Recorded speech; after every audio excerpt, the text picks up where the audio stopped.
Hey guys, so I have some new details to share about Solomon Pena. He is the 2022 failed Republican candidate from New Mexico. I talked about him just the other day. He hired four men to shoot at the homes of Democrat officials because he fell for Donald Trump's fairy tale about stolen elections. So it's now been revealed that Pena was in DC and he attended Trump's rally at the Ellipse on January 6th of 2021. As of now, there's nothing showing that he was at the Capitol, that he was on the Capitol grounds, or that he entered the building. But the FBI is saying that they're working with New Mexico officials to try to determine if Pena violated any laws that day. So I will definitely let you guys know if anything new arises out of that collaboration. It's also being reported that Pena was hostile towards his neighbors with the opposing political views. I know that's hard to imagine. One neighbor said, quote, "You didn't necessarily want to get in the elevator with him because you may not have a nice conversation. He was a little belligerent in his tone sometimes."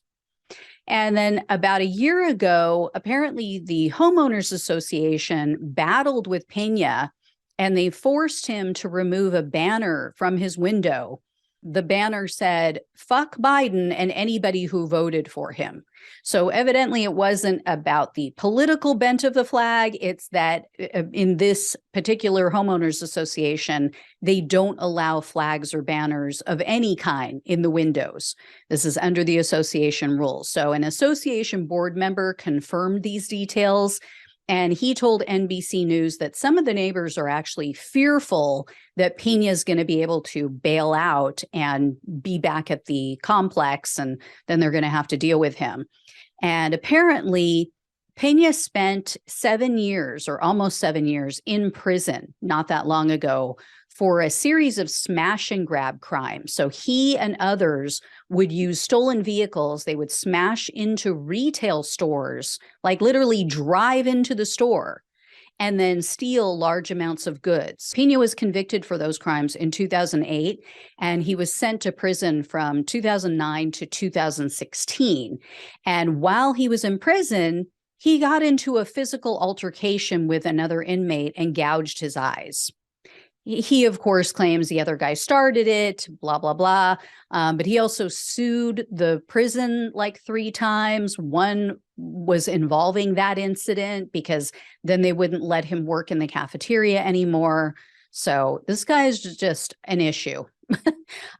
So when Pena announced his run for this state house seat in 2022 in the midterms, the incumbent Democrat, Miguel Garcia, raised concerns about his criminal history.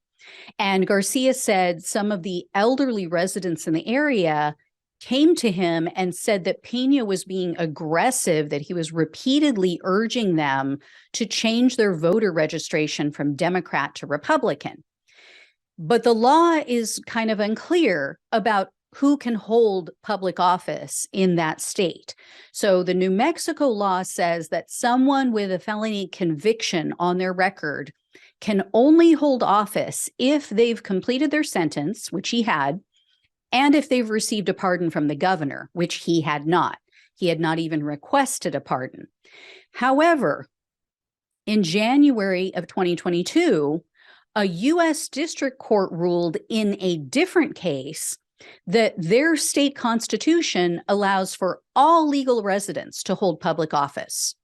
So it wasn't settled because the Supreme Court hadn't weighed in on the matter, but that's what a court said. So Pena moved forward. He had the full support of the Republican Party in New Mexico. In fact, when Garcia raised these concerns about Pena, the communications director for the House GOP in that state, it's a man named Matt Garcia Sierra. He issued this snarky, virtue signal-filled statement. He said, quote, "As someone who was raised in the South Valley, I am disappointed to see so-called civil rights activists attempt to use the example of this young Hispanic man who turned his life around for their political movida." How does that taste, Matt? How does that taste? That right there you're tasting right now, Matt, that is the nasty taste of regret and embarrassment. Yeah, it doesn't go down easily. Anyway, as I hear more, I will let you guys know. Thanks so much for watching and listening. Please like, share, and subscribe. Please donate or become a monthly supporter on Supercast. The links are down below, where you can leave a super thanks on YouTube. Appreciate it. It really helps to keep the show going. Take care, and I'll talk with you soon.